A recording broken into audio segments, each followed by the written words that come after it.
Hello students. आज मैं इस लेक्चर में आपको जो डिस्कस करूंगी वो है हमारा business process modules and their integration with financial and accounting system. देखिए, लास्ट क्लास में मैंने आपको जो इसका जो प्रीवियस टॉपिक्स थे वो हमने डिस्कस किए थे। आज मेरा जो फोकस रहेगा वो मॉड्यूल्स पे रहेगा।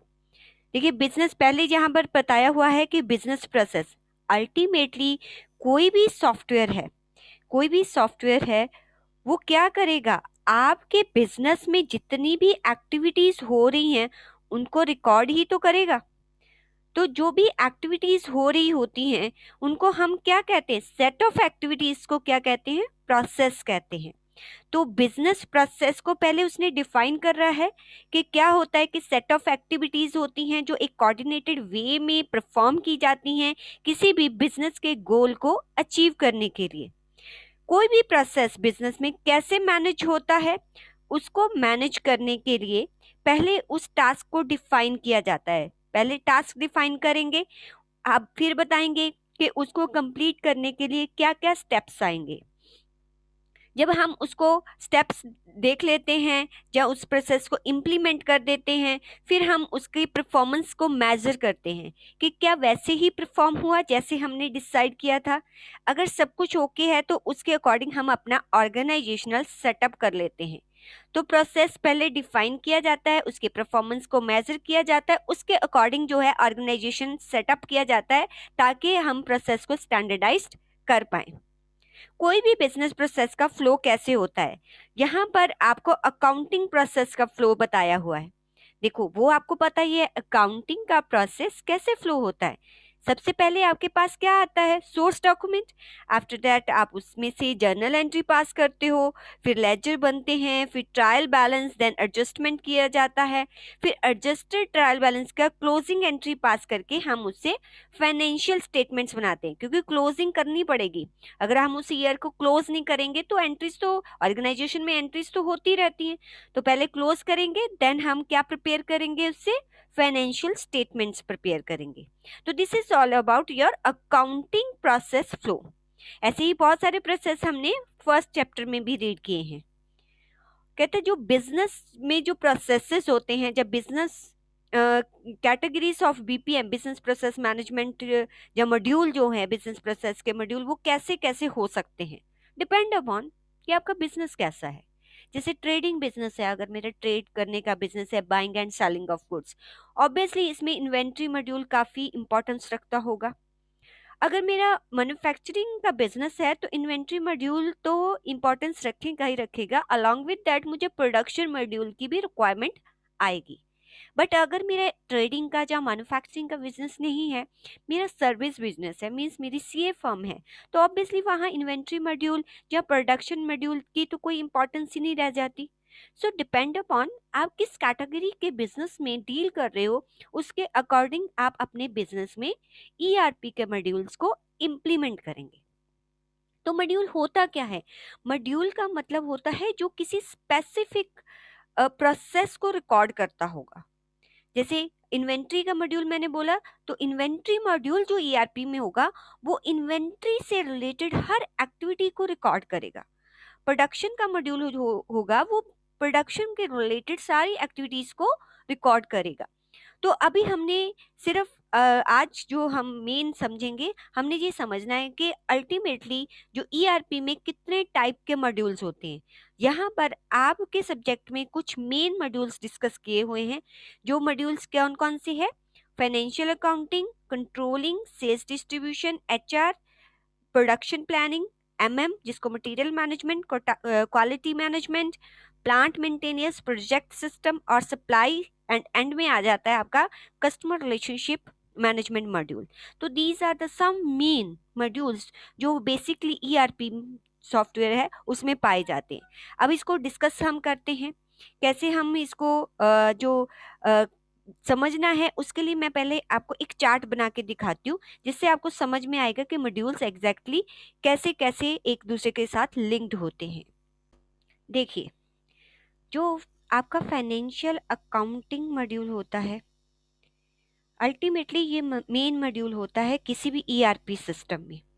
इस मॉड्यूल में क्या किया जाता है कि जो कंपनी होती है, कंप्लीट जो एंटरप्राइज है, वो कितने, उसमें कितने डिपार्टमेंट्स हैं, कितने फंक्शंस हैं, वो सब कुछ यहाँ पर ही डिफाइन होता है। मींस कंप्लीट ऑर्गेनाइजेशनल स्ट्रक्चर कह लो, या कंप्लीट एंटरप्राइज ग्रुप जो है वो यहाँ पर डिफाइन किया जाता है। जैसे एग्जाम्पल के टाटा ग्रुप है, ठीक है, टाटा ग्रुप पहले डिफाइन किया जाएगा। अच्छा, कैसे डिफाइन होता है टाटा ग्रुप? ऐसे नाम तो दिया जाता है, अलोंग विद दैट उसको एक कोडिंग दी जाती है। जैसे सपोज उसको कोडिंग दे दी TC001, जैसे ही TC001 आएगी तो मीन्स टाटा ग्रुप। अब उसके अंदर बहुत सारे वो बिजनेसेस में डील करता है। जैसे वो TCS है, उसका रिटेल का बिजनेस है, जहाँ टाटा मोटर्स है, ये अलग अलग बिजनेसेस हैं उसके, राइट। फिर आता तो ये इसी ग्रुप का पार्ट है ना, तो इसकी एक कोडिंग की जाएगी। जैसे इसको T001 का नाम दे दिया जाएगा, इसको T002 का नाम दे दिया जाएगा, इसको 3 का नाम दे दिया जाएगा। ऐसे कंप्लीट ग्रुपिंग पहले बनाई जाती है, राइट। और ग्रुपिंग बनाने का काम जो है वो फाइनेंशियल अकाउंटिंग मॉड्यूल में होता है। फिर उसके बाद ये बताया जाता है, इसमें चार्ट ऑफ अकाउंट्स भी बनाए जाते हैं।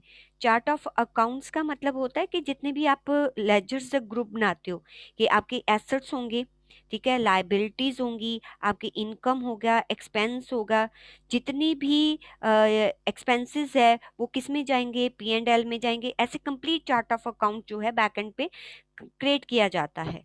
और भी इसके जो सब लेजर्स हैं, सब लेजर जैसे इनके जो सप्लायर्स होंगे, कुछ इंटरनेशनल सप्लायर होंगे, कुछ नेशनल सप्लायर्स होंगे, राइट।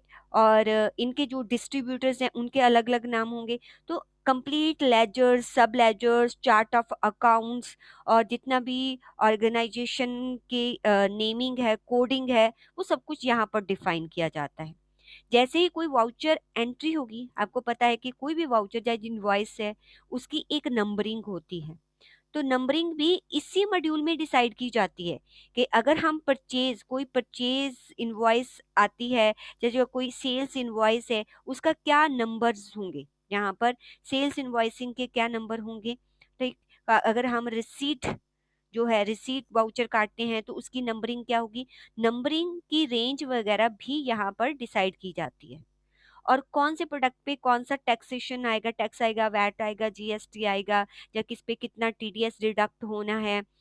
और हम जो हमारे अकाउंट पेबल्स हैं, क्रेडिटर्स हैं, उनको कब पेमेंट करनी है, हमने अकाउंट रिसीवेबल को, जितनी भी कंडीशंस, टर्म्स होती हैं, जितनी भी कॉन्फ़िगरेशंस होती हैं, टैक्सेशन की कॉन्फ़िगरेशन हो गई, वो सारा कुछ इस लेवल पे डिसाइड, फाइनेंशियल अकाउंटिंग मॉड्यूल में डिसाइड किया जाता है। तो it is the main module, और इस मॉड्यूल का सभी अदर मॉड्यूल्स के साथ इंटीग्रेशन होता है। तो आपने क्या लिखना है कि अल्टीमेटली इस मॉड्यूल के फीचर क्या है, क्या क्या किया जाता है। देखो, एक और बात समझो। जैसे ERP में एक सेल्स मॉड्यूल होता है, ऑब्वियसली सेल्स मॉड्यूल क्या करता होगा, सेल्स करता होगा। सेल्स मॉड्यूल अल्टीमेटली क्या करता होगा, कस्टमर से सेल्स ऑर्डर लेता होगा, राइट। और उनको जो है वो प्रोडक्ट जो है डिलीवर करता होगा। ये मेन वर्क होता है सेल्स मॉड्यूल में। लेकिन जो सेल्स मॉड्यूल, जो कस्टमर को इनवॉइस इशू किया जाएगा, वो सेल्स वाला नहीं करेगा, वो सिर्फ ऑर्डर लेता है और डिलीवरी करता है। जो कस्टमर को इनवॉइस है वो फाइनेंशियल से आती है, फाइनेंशियल अकाउंट से आती है। और कस्टमर को क्या डिस्काउंट है वो भी इस लेवल पे डिसाइड किया जाता है, जिस सेल्स डिपार्टमेंट नहीं डिसाइड करता, राइट। तो जितनी भी अकाउंटिंग, जैसे ही हमें रिसीव हो जाएगा, पेमेंट रिसीव हो जाएगा, मेरे डेटर से रिसीव हो जाएगा, तो उसकी अल्टीमेटली एंट्री कहाँ होगी, यहाँ पर फाइनेंशियल अकाउंटिंग में होगी। तो जितना भी फाइनेंशियल डेटा का फ्लो है अक्रॉस द ऑर्गेनाइजेशन, ये कंट्रोल्ड मैनर में इसी मॉड्यूल में किया जाता है। और सारी इंफॉर्मेशन को इंटीग्रेट करके हम क्या करते हैं, फाइनेंशियल स्टेटमेंट्स को प्रोड्यूस करते हैं, जो कि स्ट्रेटेजिक डिसीजन मेकिंग के लिए हेल्पफुल होती है। सेकंड, मैंने क्या बताया था कि ऑर्गेनाइजेशनल स्ट्रक्चर क्रिएट होता है, मीन्स हम कंपनी डिफाइन करते हैं, फिर कंपनीज के कोड्स को डिफाइन करते हैं, राइट। हम क्रेडिट कंट्रोल, किसको कितना क्रेडिट देना है, assignment of a company codes to credit controls, किस कंपनी के कितने क्रेडिट कंट्रोल होंगे, वो सब कुछ यहाँ पर डिसाइड किया जाता है। फिर अच्छा, यहाँ पर ये भी डिसाइड किया जाता है कि इनका फिजिकल ईयर क्या क्या होगा। 1 अप्रैल से स्टार्ट हो रहा है, ठीक है। अगर अभी बिजनेस स्टार्ट हुआ है तो फाइनेंशियल ईयर तो 1 अप्रैल से है, लेकिन उसकी पोस्टिंग जो है अभी इस डेट से स्टार्ट होगी। तो ये सब कुछ इस पे डिसाइड किया जाता है। फिजिकल ईयर, उसका पोस्टिंग पीरियड क्या होगा, क्या क्या डॉक्यूमेंट टाइप्स उसमें आएंगी, उसकी नंबर रेंज क्या होगी। फिर चार्ट ऑफ अकाउंट मैंने अभी आपको बताया कि सारा chart of account, income, assets, assets में सब एसेट्स, सब लेजर कौन कौन से होंगे वो। टैक्स की कॉन्फ़िगरेशन कंप्लीट यहाँ पर होती है। अकाउंट्स पेबल जो है, उनको जो भी उनकी पेमेंट टर्म्स डिसाइड होती है वो भी इसी मॉड्यूल में होती है। इवन जो हमारे डेटर्स होते हैं उनकी पेमेंट टर्म्स भी इसी मॉड्यूल में डिसाइड होती है। कंप्लीट एसेट्स की अकाउंटिंग मींस कितना डेप्रिसिएशन, इम्पेयरमेंट हो रही है, गुडविल है, इंटेंजिबल, वो सारी एसेट की अकाउंटिंग भी इसी मॉड्यूल में होती है। और इसका ऑब्वियसली इंटीग्रेशन होता है अदर मॉड्यूल से, और उनकी एंट्री जो है इसमें इनकॉर्पोरेट करी जाती है। तो ultimately this is the main module, जिसमें हम क्या क्या डिसाइड करते हैं।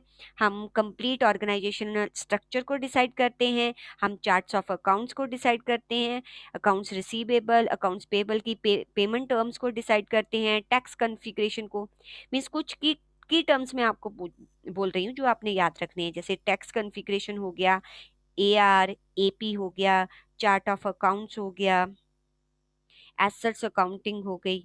तो these are the key terms जो आप याद रखोगे। अगर आपको कुछ और भी नहीं रहता तो आप देखो, आप इतने पॉइंट्स तो लिख ही सकते हो। तो this is all about your financial accounting module. चलिए, अब नेक्स्ट मॉड्यूल मेरा कौन सा होता है, कंट्रोलिंग का मॉड्यूल। देखो, इसके नाम से पता चलता है कि अल्टीमेटली जो भी ट्रांजैक्शंस हो रही हैं या जो भी काम कर रहे हैं उसको कंट्रोल करना। देखो, कंट्रोल कैसे किया जाता है, बजट्स बना के, कॉस्ट अकाउंटिंग करके।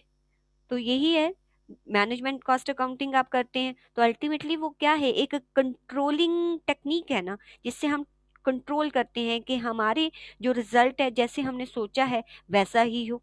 तो अल्टीमेटली इस मॉड्यूल में क्या होता है, हमारे जो एक्चुअल फिगर्स हैं हमारे प्लान डेटा के साथ कंपेयर किया जाता है और वेरिएंसेस देखा जाता है कहाँ पर है।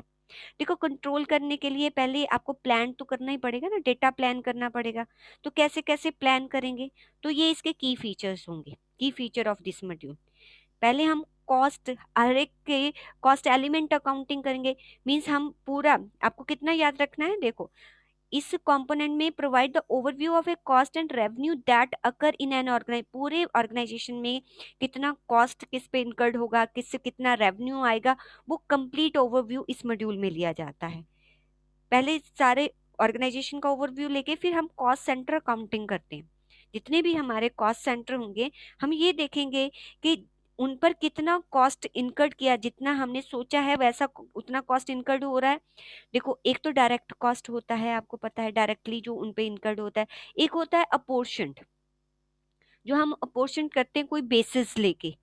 जैसे अगर सेम बिल्डिंग में 2-3 डिपार्टमेंट है, अब इलेक्ट्रिसिटी का बिल दोनों में कैसे डिस्ट्रीब्यूट होगा वो हमने कॉस्ट अकाउंटिंग में सीखा है। तो अपोर्शन कैसे करना है, कॉस्ट को अब्जॉर्प्शन कॉस्टिंग जैसे हमने की है वो कैसे करना है, वो सारा कुछ इसमें हम देखते हैं। कॉस्ट सेंटर की कंप्लीट अकाउंटिंग करते हैं कि कितना कॉस्ट किस किस को एलोकेट करना है और किस बेसिस पे करना है, ये देखते हैं। फिर एक्टिविटी बेस्ड कॉस्ट अकाउंटिंग का मतलब कि हम ये देखते हैं कि जितने भी प्रोसेसेस हो रहे हैं उनमें कौन कौन सी एक्टिविटी हो रही है और उस एक्टिविटी पे कितना कॉस्ट लग रहा है, वो सारी अकाउंटिंग यहाँ पर की जाती है। इंटरनल ऑर्डर्स, इंटरनल ऑर्डर्स में हम देखते हैं कि जो भी प्रोसेस हो रहा है उसके, उस कंप्लीट प्रोसेस की कॉस्ट को ट्रैक किया जाता है। अगर वो कोई भी प्रोसेस जो प्रोडक्ट बन रहा है वो 3 डिपार्टमेंट में बन रहा है, तो हम ट्रैक करते हैं कि अगर ये ट्रांसफ़र इस कॉस्ट पे करता है, ये इस कॉस्ट पे ट्रांसफ़र करता है, तो कहाँ पर ज़्यादा कॉस्ट इनकर्ड हो रही है। तो इंटरनल ऑर्डर्स का मतलब है कि किसी स्पेसिफिक जॉब या किसी स्पेसिफिक प्रोडक्ट को कंप्लीट करने के लिए कितना कॉस्ट इनकर्ड हुआ, वो देखा जाता है। फिर प्रोडक्ट कॉस्ट कंट्रोलिंग कैसे करते हैं, हम कॉस्ट शीट बनाकर हम देखते हैं कि कितना कॉस्ट इस पे आएगा, इस पे फैक्ट्री कॉस्ट कितना आएगा, इस पर एडमिनिस्ट्रेशन कॉस्ट कितना आएगा, सेल्स एंड ऑर्डरिंग कॉस्ट कितना आएगा, वो देखा जाता है। फिर प्रॉफिटेबिलिटी एनालिसिस करते हैं। फॉर एग्जांपल, मेरी एंटरप्राइज में जो है वो एक से ज़्यादा प्रोडक्ट बन रहे हैं, product A B C D बन रहा है, राइट। और मेरे पास जो है वो लेबर आवर्स कम है, तो मैं क्या देखती हूँ, कंट्रीब्यूशन पर लेबर आवर देखती हूँ। फिर जो मैक्सिमम प्रॉफिटेबिलिटी सिनेरियो बनता होगा उसके अकॉर्डिंग मैं प्रोडक्ट्स को जो है प्रोड्यूस करती हूँ। तो प्रॉफिटेबिलिटी एनालिसिस भी इस मॉड्यूल में होता है। अल्टीमेटली ये कंट्रोलिंग का काम कर रहा है। फिर प्रॉफिट सेंटर अकाउंटिंग, जितने भी प्रॉफिट सेंटर है कि उन्होंने कितना कॉस्ट इनकर्ड किया, कितना रेवेन्यू जनरेट किया। तो ऊपर था कॉस्ट अकाउंट, कॉस्ट सेंटर की अकाउंटिंग, यहाँ प्रॉफिट सेंटर की अकाउंटिंग की जाती है। तो कीवर्ड देखो, इस मॉड्यूल को कैसे याद करना है। पहले आप याद कर लो कि कॉस्ट सेंटर, ये तो आपको याद ही रहेगा ना, कॉस्ट सेंटर अकाउंटिंग की जाती है। फिर प्रॉफिट सेंटर अकाउंटिंग की जाती है, राइट। और क्या याद रखोगे, इंटरनल ऑर्डर, इंटरनल ऑर्डर एक प्रोसेस से दूसरे प्रोसेस में जाता है, उसको पूरी कॉस्ट को वो ट्रैक करता है, राइट। प्रॉफिटेबिलिटी एनालिसिस, ये तो इसका मेन काम होता है, ये इंश्योर करना कि रिसोर्सेज प्रॉपरली यूटिलाइजेशन हो और जो है मैक्सिमम प्रॉफिटेबल मैनर में हम जो है प्रोडक्ट्स को प्रोड्यूस करें। तो cost centre, profit centre, internal audit और इंटरनल ऑर्डर और प्रॉफिटेबिलिटी एनालिसिस, ये मेन 4 पॉइंट है जो याद रखोगे आप, right. Next, sales and distribution module. देखो ये मेन मॉड्यूल है, ये इसका इंटीग्रेशन बहुत सारे मॉड्यूल्स के साथ होता है। क्यों? क्योंकि जब कोई भी सेल्स ऑर्डर आएगा, ऑब्वियसली सेल्स डिपार्टमेंट के पास अपने प्रोडक्ट्स थोड़ी होते हैं। प्रोडक्ट कहाँ से आएंगे? प्रोडक्शन डिपार्टमेंट, जहाँ मटेरियल मैनेजमेंट डिपार्टमेंट जो होगा, जो इन्वेंट्री मेंटेन करता है। मटेरियल मैनेजमेंट डिपार्टमेंट होता है जो इन्वेंट्री को मेंटेन करता है, राइट। अगर मटेरियल मैनेजमेंट में मींस इन्वेंट्री नहीं है तो ऑब्वियसली वो किसको इन्फॉर्म करेगा? प्रोडक्शन डिपार्टमेंट को इन्फॉर्म करेगा। यहाँ से प्रोडक्ट आएगा और इसको तो सेल करना है। सेल करने के लिए कोई डिस्ट्रीब्यूशन चैनल मींस लॉजिस्टिक्स तो चाहिए। तो लॉजिस्टिक मॉड्यूल के साथ भी जो है इसका लिंक होगा, इंटीग्रेशन होगा। तो जब सेल्स डिपार्टमेंट है और ऑब्वियसली जब इनवॉइस कस्टमर को जाएगी, वो कौन देगा? Financial accounting module. ठीक, अब देखो इसका कितने, सभी ऑलमोस्ट सभी मॉड्यूल्स के साथ इसका इंटीग्रेशन होता है, सेल्स एंड डिस्ट्रीब्यूशन मॉड्यूल का। तो this is very important module, ठीक है। इसका बहुत सारे मॉड्यूल्स के साथ इसका इंटीग्रेशन, कॉम्प्लेक्सिटी बहुत होती है क्योंकि सभी के साथ होता है तो बहुत ज़्यादा कॉम्प्लेक्सिटी होती है। इसको आप कैसे समझेंगे, इसका प्रोसेस आप देख लीजिए। ऑब्वियसली पहले हम कोटेशंस लेते हैं, सॉरी कोटेशंस भेजते हैं, हम प्री सेल्स एक्टिविटी कोटेशंस भेजते हैं। फिर हमें वहाँ से सेल्स ऑर्डर आता है। सेल्स ऑर्डर करके हम इन्वेंट्री सोर्सिंग करते हैं। इन्वेंट्री सोर्सिंग मीन्स या तो हम चेक करेंगे हमारे वेयर हाउस में वो मटेरियल अवेलेबल, प्रोडक्ट अवेलेबल है कि नहीं, नहीं है तो प्रोडक्शन डिपार्टमेंट के पास जाएगा। जब पूरा इन्वेंट्री आ जाएगी फिर हम उसको लॉजिस्टिक यूज़ करके डिलीवर कर देंगे। फिर अकाउंटिंग डिपार्टमेंट उसको बिलिंग करेगा, देन हम जो है उससे पेमेंट रिसीव कर लेंगे। तो दीज आर द एक्टिविटी, जो ये वाला चार्ट आप याद रखेंगे, ठीक है। बनाना ऐसे नहीं है, आपको तो एक्टिविटीज लिखनी है कि कैसे फ्लो होता है। तो की फीचर्स किसी भी सेल्स एंड डिस्ट्रीब्यूशन मॉड्यूल के क्या होंगे? सेटिंग अप ए ऑर्गेनाइजेशन स्ट्रक्चर, ये थोड़ा सा समझो होता क्या है। देखो सेल्स डिपार्टमेंट में जब सेल्स मॉड्यूल बनाया जाता है, उसमें ना एक ऑर्गेनाइजेशनल स्ट्रक्चर बनाया जाता है। उसमें बताया जाता है कि कौन कौन सी हमारी डिविजन्स हैं जो सेल करेंगी, राइट। और जो ये सेल्स करेंगी कौन से डिस्ट्रीब्यूशन चैनल्स के थ्रू सेल करेंगी और किस प्लांट से मटेरियल इनको मिलेगा, ठीक है। प्लांट्स जहाँ पर डिफाइन, बहुत सारे, क्योंकि कंपनी बहुत बड़ी होती है, बहुत सारे प्लांट्स होंगे, बहुत सारी सेल्स डिवीजन होंगी, बहुत सारे डिस्ट्रीब्यूशन चैनल। अभी सिर्फ हम इनको डिफाइन करते हैं कि हमारे इतने सेल्स डिवीजन है, इतने डिस्ट्रीब्यूशन चैनल्स हैं और इतने प्लांट्स हैं, राइट। तो पहले सेटिंग करते हैं हम ऑर्गेनाइजेशन स्ट्रक्चर की, फिर हम उनको असाइन करते हैं। असाइन का मतलब यहाँ पर हमने सिर्फ बनाया, हम बताएंगे जो हमारी डिवीजन ए है वो प्लांट 1 से ही जो है प्रोडक्ट ले सकती है और वो मेरे लॉजिस्टिक यूनिट 1 को ही यूज करके जो है डिस्ट्रीब्यूट कर सकती है। तो ऐसे, और बी जो है वो इसको यूज करेगी और इसके थ्रू करेगी, वो इसको भी यूज भी कर सकती है, इसको। This is called assigning. पहले एक स्ट्रक्चर बनाई जाती है कि मेरे कितने डिविजन्स हैं, राइट। फिर उसमें कितने प्लांट्स हैं, कौन कौन से डिस्ट्रिक्ट, फिर उनको असाइन किया जाता है कि कौन किसका यूज कर सकता है, फिर असाइनिंग की जाती है।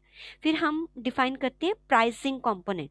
प्राइसिंग कंपोनेंट्स में अल्टीमेटली हम ये डिसाइड करते हैं कि अगर इतनी क्वांटिटी होगी तो कितना डिस्काउंट होगा, राइट। और अगर 30 डेज में पेमेंट दे देते हैं तो उसको कितना डिस्काउंट होगा, ट्रेड डिस्काउंट, कैश डिस्काउंट, सब कुछ यहाँ पर डिफाइन किया जाता है। और कोई भी टैक्स रिलेटेड कंपोनेंट है वो भी सब कुछ यहाँ पर डिसाइड किया जाता है। तो मेन आपने ये समझना है, पहले देखो डिविजन्स, प्लांट, डिस्ट्रीब्यूशन चैनल्स, ये ऑर्गेनाइजेशन स्ट्रक्चर बनाया जाता है, फिर उसको असाइन किया जाता है, फिर प्राइसिंग कंपोनेंट को डिफाइन किया जाता है। तीन की फीचर्स जो है आपने इसमें याद रखने हैं। ये तो वही है जो मैंने आपको ऊपर प्रोसेस समझाया है, तो यहीं से करना है।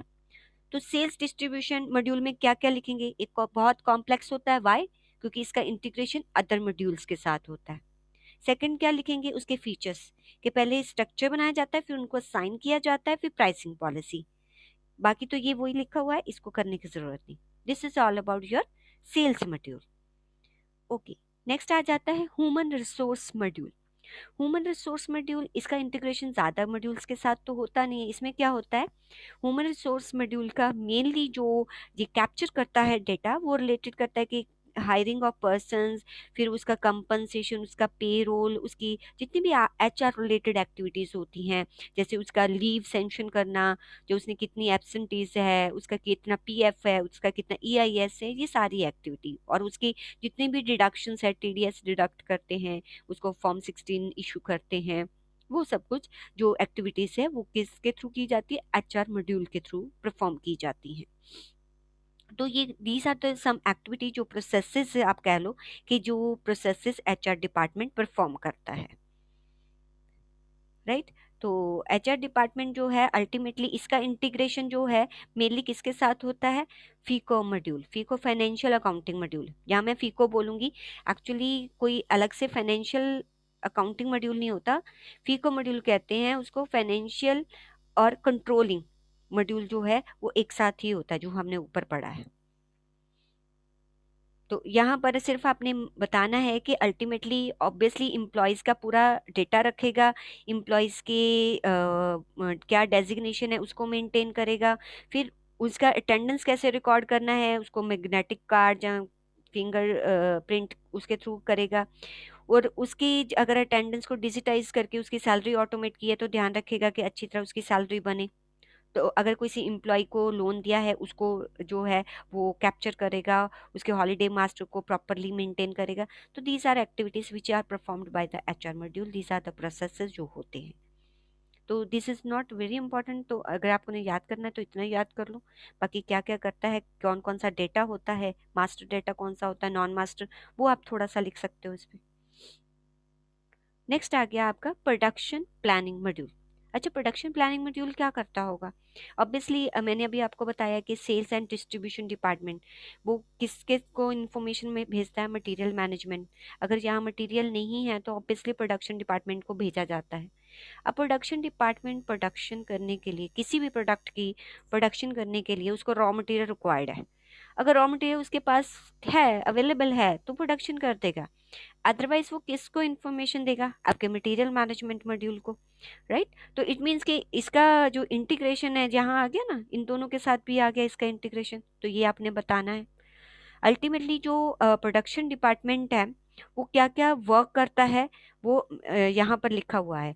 यहाँ पर जैसे वो मास्टर डेटा बनाएगा, किसका मास्टर डेटा बनाएगा, मटेरियल मास्टर, जो ऑब्वियसली देखो एक कार मैन्युफैक्चरिंग कंपनी है, अगर कोई कार मैन्युफैक्चरिंग कंपनी है तो कार का इंजन तो इंजन ही कहलाएगा, ऑलवेज टायर टायर ही कहलाएगा। तो मटेरियल मास्टर बनाएगा, जो जो मटेरियल उसको, टायर चाहिए, इंजन चाहिए, बोनट चाहिए, वो सब कुछ मास्टर डेटा बनाएगा। वर्क सेंटर्स बनाएगा कि कहाँ पर कौन सी चीज़ असेंबल होगी, अलग अलग वर्क सेंटर असाइन करेगा, ठीक है। रूटिंग्स, कहाँ पहले आएगा, फिर कहाँ जाएगा, फिर उसके बाद कहाँ जाएगा, वो बताएगा।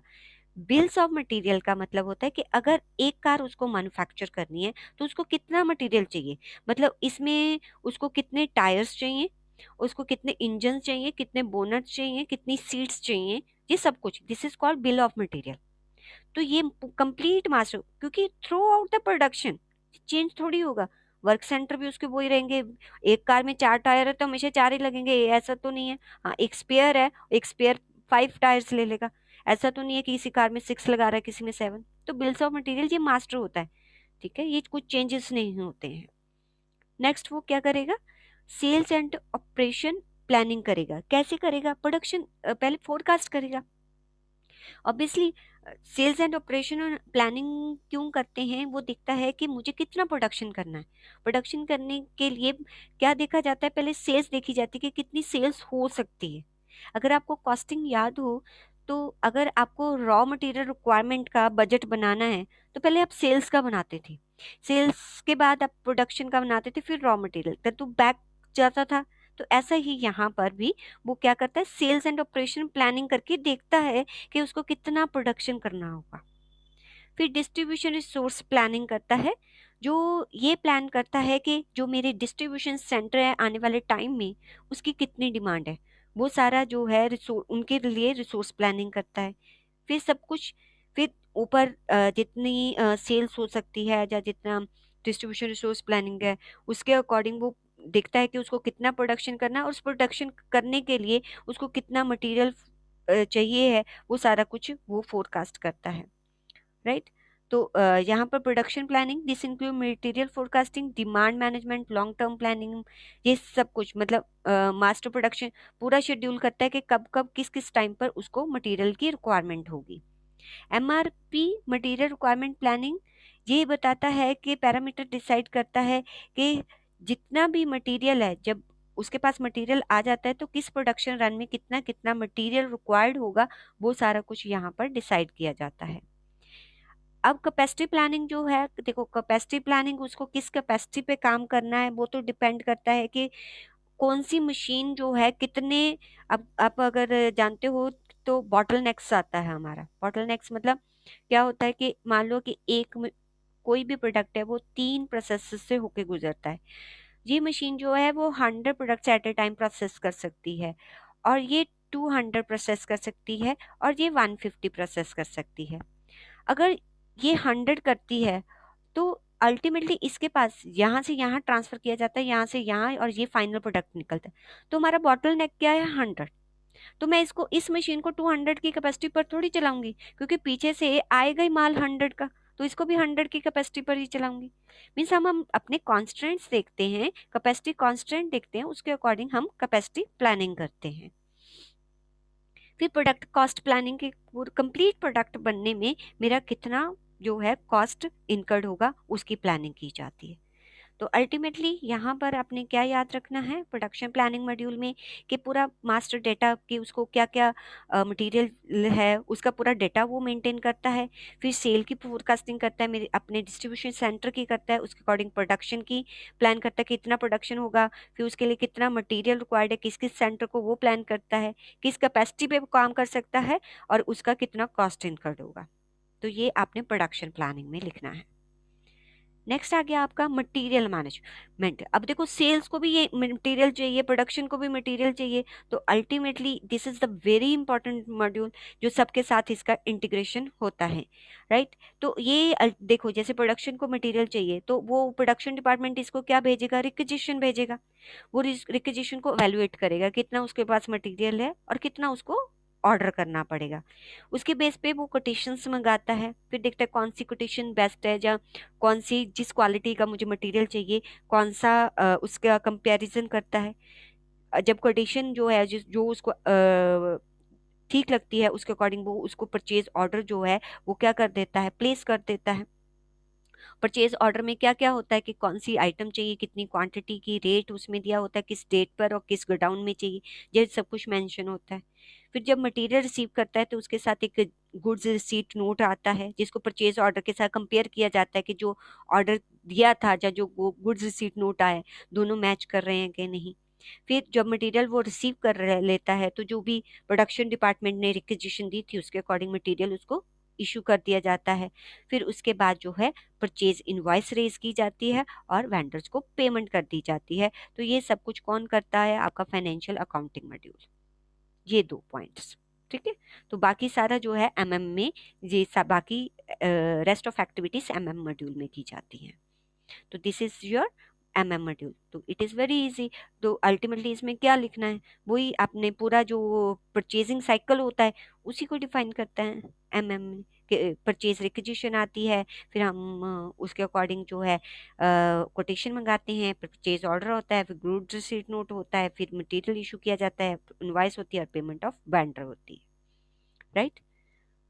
और next module quality management module. TQM पढ़ा आपने, सिक्स सिग्मा पढ़ा, ठीक है, कुछ वैसा ही है ये। तो क्या पढ़ते थे आप इसमें, इन दोनों टर्म्स में आपने क्या पढ़ा? TQM क्या करता है कि वो ये इंश्योर करता है कि थ्रू जितनी भी ऑर्गेनाइजेशन है उसमें हर एक्टिविटी में क्वालिटी को मैनेज किया जा सके। अगर हम क्वालिटी को मैनेज करेंगे तो हमारा कस्टमर क्या होगा, डिससेटिस्फाइड नहीं होगा। हमारी कंपनी में डिफेक्ट्स जो हैं वो मिनिमम होंगे। डिफेक्ट्स मिनिमम होंगे तो हमारे रिसोर्सेज की यूटिलाइजेशन जो है वो मैक्सिमम होगी। तो अल्टीमेटली यहाँ पर हम किस टेक्निक पर करते हैं, हम यहाँ पर डिटेक्टिव टेक्निक नहीं, प्रिवेंटिव टेक्निक पे काम करते हैं। देखो डिफेक्ट आ गया, उसको करेक्ट करना, that is called detective technique. लेकिन क्वालिटी मैनेजमेंट जो मॉड्यूल है वो वर्क करता है प्रिवेंटिव टेक्निक, कि डिफेक्ट आने ही ना दो। उससे पहले क्या है, आप कंप्लीट जब भी आपके पास प्रोडक्शन के लिए कोई मटेरियल आ रहा है तो आप उसका प्रॉपर इंस्पेक्शन करके उसको प्रोडक्शन में डालो। अगर आपने defective material, raw material use किया तो ऑब्वियसली जो प्रोडक्ट प्रोड्यूस होगा वो भी डिफेक्टिव होगा। ऐसे ही जो प्रोडक्ट जब प्रोड्यूस होता है वो नंबर ऑफ स्टेजेस से निकल के जाता है। अगर आप हर स्टेज पे उसको चेक करोगे कि वो प्रॉपर है तो एंड प्रोडक्ट आपका डिफेक्टिव नहीं, क्योंकि एंड प्रोडक्ट डिफेक्टिव हुआ तो सारे रिसोर्सेज तो उस पर इम्प्लीमेंट हो गए ना, फिर सारे रिसोर्सेज का भी आपको कॉस्ट इनकर करना पड़ेगा, बियर करना पड़ेगा। तो this is called the quality management module, जो ये इंश्योर करता है कि कोई भी प्रोसेस कैसे परफॉर्म करना है, कि उसमें जो भी एंड प्रोडक्ट है उसका डिफेक्ट जो है वो क्या हो, मिनिमम हो। ये आपका क्वालिटी मैनेजमेंट मॉड्यूल इंश्योर करता है। तो अल्टीमेटली क्वालिटी मैनेजमेंट मॉड्यूल के प्रोसेस क्या है, क्या स्टेप्स हैं? पहले क्वालिटी के लिए प्लानिंग की जाती है कि हमें कौन सा जो है, हम कैसे अपने प्रोडक्ट को जो है मैन्युफैक्चर करें ताकि हम कस्टमर की डिमांड को टाइमली मीट कर सकें और विद इन अवेलेबल रिसोर्सेज, उन्हीं रिसोर्सेज में जो है वो कर सकें। देखो अगर आपने रिसोर्सेज लगा दिए और एंड प्रोडक्ट आपका डिफेक्टिव हो निकला तो ऑब्वियसली आपको दोबारा से मटेरियल मंगवा के क्या करना पड़ेगा, उस प्रोडक्ट को प्रोड्यूस करना पड़ेगा, तो आपके रिसोर्सेज वेस्ट होंगे। तो पहले प्लानिंग की जाती है कि आपको ऐसे प्लान करते हो आप कि आपके कस्टमर को रिक्वायर्ड टाइम में अवेलेबल रिसोर्सेज में वो प्रोडक्ट मिल जाए। क्वालिटी कंट्रोल किया जाता है जी, ये इंश्योर करता है कि जो भी आपका प्रोडक्ट बने जो है वो स्टैंडर्ड जो हमने डिफाइन किए हैं उसी के अकॉर्डिंग बने। उसके लिए हम एक इंस्पेक्शन प्रोसीजर जो है वो इम्प्लीमेंट करते हैं। क्वालिटी एश्योरेंस, क्वालिटी एश्योरेंस जो है उसके लिए हम कि जो भी प्रोडक्ट है वो क्वालिटी ही बने, ये एश्योर करने के लिए हम अपने एम्प्लॉयज़ को प्रॉपर ट्रेनिंग देते हैं, उनको एजुकेट करते हैं। हम प्रॉपर प्रोसीजर जो है थ्रू आउट द ऑर्गेनाइजेशन वो प्रॉपर प्रोसीजर इम्प्लीमेंट करते हैं। हम उनको बताते हैं कि इसी प्रोसीजर से ये काम करना है ताकि जो एंड प्रोडक्ट बने वो एक तो कंसिस्टेंट बने, वैसा ही बने जैसा हम चाहते हैं। यहाँ पर हर हर एक एम्प्लॉय को एजुकेट किया जाता है कि कोई प्रोडक्ट बनाने के लिए आपने कौन कौन से स्टेप्स परफॉर्म करने हैं या आपने किन किन स्टैंडर्ड्स का ध्यान रखना है। तो क्वालिटी एश्योरेंस में कंप्लीट प्रोसीजर्स और एजुकेट किया, डॉक्यूमेंटेशन पूरी प्रोसीजर्स की दी जाती है और सभी को बताया जाता है कि इन प्रोसीजर को आपने प्रॉपरली फॉलो करना है और मॉनिटर किया जाता है कि क्या वो फॉलो कर रहे हैं या नहीं कर रहे। क्वालिटी इंप्रूवमेंट, देखो हमने सब कुछ कर लिया, प्लान कर लिया, फिर कंट्रोल, उस पर कंट्रोल्स भी लगा दिए, इंश्योर करने के लिए एजुकेट भी किया, but it is a never ending process. कभी मतलब हमें हर टाइम ये मिलता है कि इस प्रोसेस को और अच्छी तरह कैसे किया जा सकता है। तो क्वालिटी इम्प्रूवमेंट में हम कंटिन्यूसली जो इन्वायरमेंट है उसको देखते रहते हैं, उसके अकॉर्डिंग अपने प्रोडक्ट या अपने प्रोसीजर में चेंजेस करते हैं ताकि हम बेटर प्रोडक्ट्स या बेटर वेज के साथ जब प्रोडक्ट बनाएंगे तो हम अपने कस्टमर को ज़्यादा से ज़्यादा सेटिस्फाई कर पाएँ। तो these are the some steps which is perform in a quality management module. Planning की जाती है, कंट्रोल, अश्योर एंड इम्प्रूवमेंट। तो आपने यही लिखना है, ठीक है। और कुछ आप ये भी लिख सकते हैं कि क्वालिटी मैनेजमेंट प्रोसेस में क्या क्या इंक्लूड होता है। ऑब्वियसली हम क्वालिटी टारगेट सेट करते हैं, फिर हम देखते हैं क्या वो क्वालिटी टारगेट जो है हमने अचीव किए कि नहीं, उसके लिए हम उनको मेजर करते हैं। अगर हमें लगता है कि जो क्वालिटी है उसमें कुछ हमें इम्प्रूवमेंट करनी है, जो चेंजेस करने हैं, तो हम रिक्वायर्ड चेंजेस उनको टाइमली करते हैं। रिपोर्ट्स हम बनाते हैं कि क्वालिटी कितने हमने टारगेट्स को अचीव किया है। तो दीज आर, आप कुछ 3-4 पॉइंट ये भी लिख सकते हैं। नेक्स्ट आपका मॉड्यूल है प्लांट मेंटेनेंस मॉड्यूल। देखो, एक तरह से प्लांट मेंटेनेंस मॉड्यूल में क्या होता है कि सारे इक्विपमेंट, जितने भी आपके ऑर्गेनाइजेशन में इक्विपमेंट्स यूज होते हैं, उनकी कंप्लीट डिटेल्स रखी जाती है। फिर हम वहाँ पर वहाँ पर लिखा जाता है, जहाँ ये रिकॉर्ड होता है कि किस इक्विपमेंट का कब मेंटेनेंस होनी है। और ये मेंटेनेंस तब नहीं होती कि जब ब्रेक डाउन हो जाए। अगर ब्रेक डाउन होगा तो ऑब्वियसली एम्प्लॉयज़ का जो टाइम वेस्ट होगा।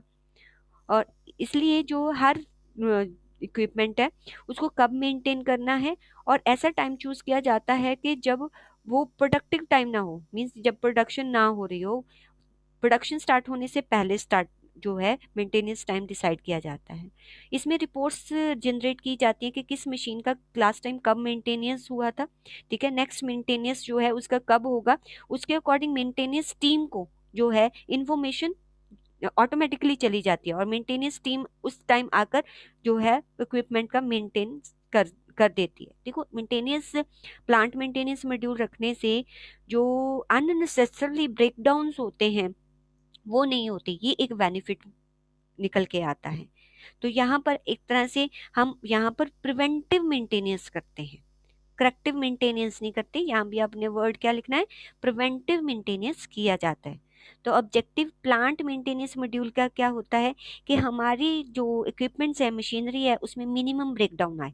क्योंकि अगर हम उसको प्रॉपर कंडीशन में रखेंगे तो वो ऐसा नहीं है, सडन ब्रेकडाउन उनमें बहुत कम आएगा, राइट। और हम अपनी मशीन या अदर फैसिलिटीज़ को इस कंडीशंस में रखते हैं ताकि हम उनका ऑप्टिमम यूज़ कर सके विदाउट एनी इंटरप्शन। काम स्टार्ट किया हो, मशीन स्टार्ट नहीं हो रही, या उसको ऑयलिंग की रिक्वायरमेंट है, तो विदाउट ऐसा कोई इंटरप्शन नहीं होता, क्योंकि पहले से प्लान कर रखा होता है। और ये इंश्योर करते हैं कि जिस बिल्डिंग में, जिस फैक्ट्री में जब जो मशीन रिक्वायर्ड है वो उसको अवेलेबल उस टाइम करवाई जा सके। तो these are the some objectives हैं जो हम अचीव करते हैं किससे, प्लांट मेंटेनेंस मॉड्यूल से। और इसमें प्लांट मेंटेनेंस में हम इक्विपमेंट मास्टर बनाते हैं, कंप्लीट इक्विपमेंट की डिटेल रखते हैं। फिर हम ये भी रखते हैं कि उसको कब कब मेंटेन करना है, उसकी पूरी रिपोर्ट बनाई जाती है, उसको रिव्यू किया जाता है। तो ये कुछ डेटा है जो प्लांट मेंटेनेंस मॉड्यूल में रिकॉर्ड किया जाता है। तो this is the plant maintenance module. तो इसमें आपने keyword preventive maintenance, minimum breakdown और कौन कौन सा डेटा है ये आपने याद रखना है। नेक्स्ट आ गया project system module. Project system module, ये कंपनी है, कंपनी जैसे इन्फोसिस है, उसमें के पास प्रोजेक्ट आते हैं, जैसे जीएसटी का प्रोजेक्ट आ गया कि जीएसटी का सॉफ्टवेयर बनाना है, राइट। ऐसे ही एक कंस्ट्रक्शन कंपनी होती है, तो किसी ब्रिज का कंस्ट्रक्शन करना है, किसी रोड का कंस्ट्रक्शन, तो उनके लिए ये एक प्रोजेक्ट है। तो प्रोजेक्ट सिस्टम मॉड्यूल में रिकॉर्डिंग की जाती है कि कौन सा प्रोजेक्ट कब स्टार्ट होगा, ठीक है, उसकी एंडिंग डेट क्या होगी, इस प्रोजेक्ट को कंप्लीट करने के लिए हमें कौन कौन से रिसोर्सेज की रिक्वायरमेंट होगी, और इन रिसोर्सेज को कहाँ से एक्वायर किया जाएगा, और किस टाइम पर किया जाएगा, और किस कॉस्ट पे किया जाएगा। ये सारा कुछ रिकॉर्ड किया जाता है किसमें, प्रोजेक्ट सिस्टम मॉड्यूल में। मीन्स पहले एक टेम्पलेट क्रिएट करते हैं हम, जिसमें सब कुछ लिखा होता है कि कितना कॉस्ट, कौन सा टाइम, ये टेम्पलेट क्रिएट करते हैं। फिर प्रोजेक्ट क्रिएट किया जाता है आपका। फिर उसके अकॉर्डिंग जो है हम प्लान करते हैं कि हमारे पास ये रिसोर्सेज है, इतने रिसोर्सेज है, इस टाइम आएंगे, उसके अकॉर्डिंग प्लान किया जाता है। फिर बजट्स बनाए जाते हैं, फिर उसका इम्प्लीमेंटेशन है और उसको कंप्लीट किया जाता है। और इस सब की रिकॉर्डिंग जो है इस मॉड्यूल में की जाती है। तो this is called project system module. Supply management, supply SCM अपने स्ट्रेटेजिक मैनेजमेंट में भी पढ़ा होगा। सप्लाई चेन मैनेजमेंट कहाँ से स्टार्ट होता है, since the beginning acquiring of raw material, जब तक वो किसको फाइनल कस्टमर को प्रोडक्ट डिलीवर नहीं हो जाता, तो उसके बीच में हम नंबर ऑफ एक्टिविटीज परफॉर्म करते हैं। मीन्स रॉ मटेरियल पहले कहाँ आएगा, फैक्ट्री में आएगा, फैक्ट्री से मैन्युफैक्चर होगा, मैन्युफैक्चर होके वो कहाँ जाएगा, डिस्ट्रीब्यूशन सेंटर्स में जाएगा, डिस्ट्रीब्यूशन सेंटर्स में रिटेल हाउसेस पे जाएगा, रिटेल हाउसेस से उसको जो है फाइनल कस्टमर को डिलीवर किया जाएगा। अब नंबर ऑफ एक्टिविटीज परफॉर्म हो रही हैं। अब जहां पर जिसको जिस टाइम वो प्रोडक्ट चाहिए उसको अवेल करवाना उस टाइम पर, मीन्स राइट टाइम पर। इसका मेन काम क्या होता है, राइट टाइम पर, राइट प्लेस पर, राइट प्राइस पर और राइट पर्सन को प्रोडक्ट अवेल कराना या सर्विस अवेल करना। ये किसका काम है, सप्लाई चेन मैनेजर का। तो सप्लाई चेन मॉड्यूल में ऑब्वियसली इन सब की क्या होगी, इन सब का इंफॉर्मेशन रिकॉर्ड किया जाता होगा। तो कहाँ से स्टार्ट होता है, रॉ मटेरियल सप्लायर से आता है, मैन्युफैक्चर फैक्ट्री तक, फिर उसको डिस्ट्रीब्यूट, फिर कस्टमर रिटेल जो रिटेलर्स हैं आपके जो भी हैं होलसेलर, फिर एंड कंज्यूमर तक पहुंचाया जाता है। तो ये सारी एक्टिविटी जो कहाँ से रॉ मटेरियल बाय करना है, किस टाइम बाय करना है, किस प्राइस पे बाय करना है और उसको किस किस फैक्ट्री लोकेशन पर पहुंचाना है, राइट। पूरा लॉजिस्टिक मैनेजमेंट भी एचसीएम में आ जाता है ना। और फैक्ट्री पर जब फिनिश्ड प्रोडक्ट बना, उस पर फिनिश प्रोडक्ट को किस किस वेयर हाउस में या डिस्ट्रीब्यूशन सेंटर में डिस्ट्रीब्यूट करना है, उसके बाद रिटेल सेंटर में कम करना है, ये सारी एक्टिविटीज़ को इंटीग्रेट करना, दैट इज़ कॉल्ड एचसीएम। और ये सारी रिकॉर्डिंग आपके एचसीएम मॉड्यूल में होती है। तो ये आपका यहाँ पर जो मैंने बोला वही सेम लिखा हुआ है। और एक मॉड्यूल होता है सीआरएम मॉड्यूल। देखो जो भी सेल्स एंड डिस्ट्रीब्यूशन एक्टिविटीज होती हैं उनकी रिकॉर्डिंग कहाँ आती है, सीआरएम। सीआरएम में हमारे कंप्लीट किन किन कस्टमर्स में को हमने कौन कौन से प्रोडक्ट सेल किए हैं, किस टाइम पर किए हैं, किस प्राइस पर किए हैं, कौन से वारंटी वगैरह उसको इशू किया गया है, वो सारा कुछ जो है सीआरएम में डेटा होता है। और कस्टमर उनके साथ क्या बात करता है, या कस्टमर की कौन सी क्वेरी थी, कौन सा इशू था, उस इशू को कैसे रिजॉल्व किया गया, किस टाइम पर रिजॉल्व किया गया, कितना टाइम लिया गया, वो सब कुछ सीआरएम मॉड्यूल में ही रिकॉर्डेड होता है। तो इससे क्या कर सकते हैं, ऑब्वियसली सीआरएम मॉड्यूल में अगर हमारे कंप्लीट कस्टमर की डिटेल हमारे पास पड़ी है, इवन एग्जिस्टिंग कस्टमर्स की नहीं होती, प्रोस्पेक्टिव जो हमारे कस्टमर हो सकते हैं जो इंटरेस्टेड है हमारे प्रोडक्ट्स में, उनका डिटेल भी कंप्लीट रखा जाता है। तो हम जो है जो सीआरएम मॉड्यूल है वो सिर्फ एग्जिस्टिंग कस्टमर को सेटिस्फाई करने के लिए, प्रोस्पेक्टिव कस्टमर्स को भी सेटिस्फाई करने के लिए यूज किया जाता है। ठीक है। तो अल्टीमेटली हमें क्या बेनिफिट निकल के आता है, हमारा कस्टमर रिलेशनशिप इम्प्रूव्ड होता है, क्योंकि हम उनके क्या इश्यूज हैं उनको हम टाइमली रिजॉल्व कर पाते हैं, इसलिए हमारे जो कस्टमर के साथ रिलेशनशिप अच्छे होते हैं। इससे क्या होता है, हमारे कस्टमर अगर हमारे पास सेटिस्फाई होंगे तो ऑब्वियसली हमारे प्रोडक्ट्स के बारे में वो दूसरों को भी बताएंगे।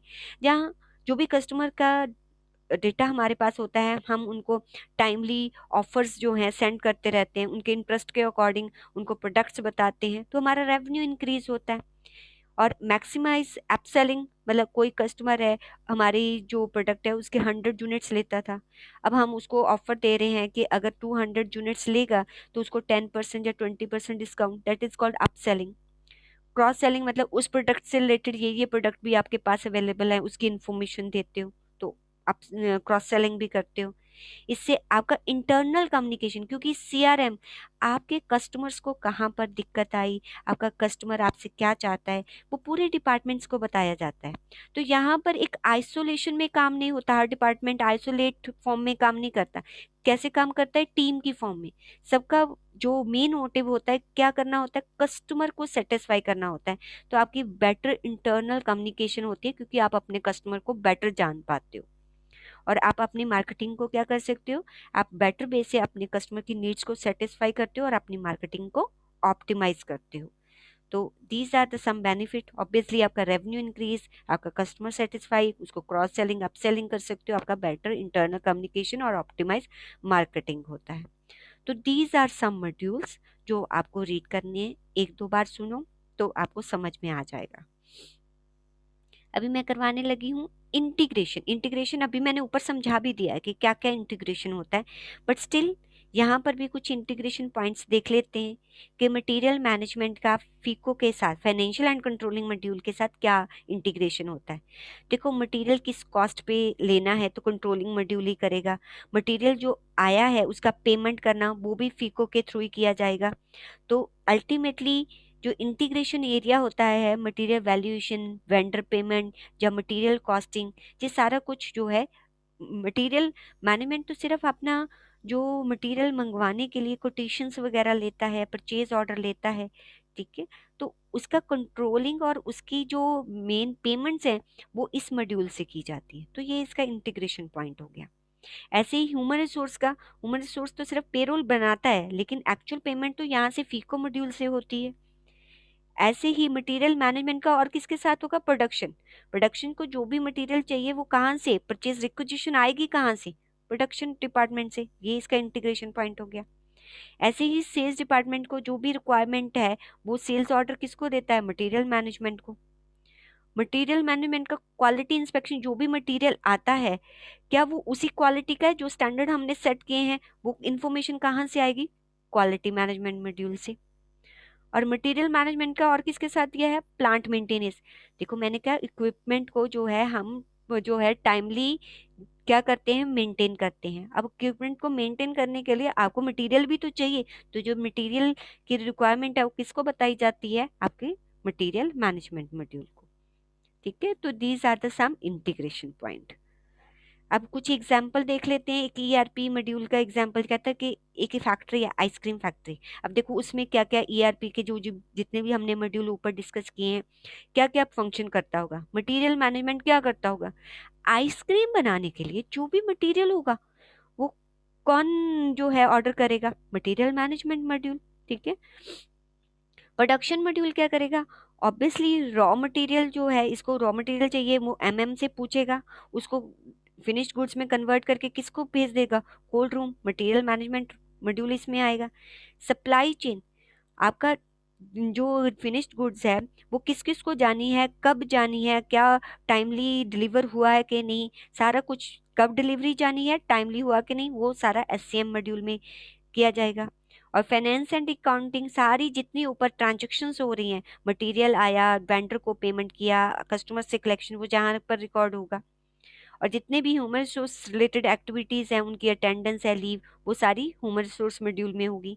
और sales distribution, sales order secure करेगा, उनकी रिकॉर्डिंग करेगा और देखेगा कि आपके जो इनवॉइसेस है उसके अकॉर्डिंग कलेक्शन हुआ या नहीं हुआ। तो these are the example of, this is the example of a ice cream. तो एग्जाम्पल देख के भी आप ऊपर का समझ सकते हो। तो ये मैंने मॉड्यूल्स अभी डिस्कस किए हैं, ये मॉड्यूल्स आप एक दो बार सुने तो आपको समझ में आ जाएंगे। कोई डाउट होगा तो हम क्लास में डिस्कस करेंगे। चलो ठीक है, यही वाइंड अप करती हूँ मैं क्लास को। Okay students, bye.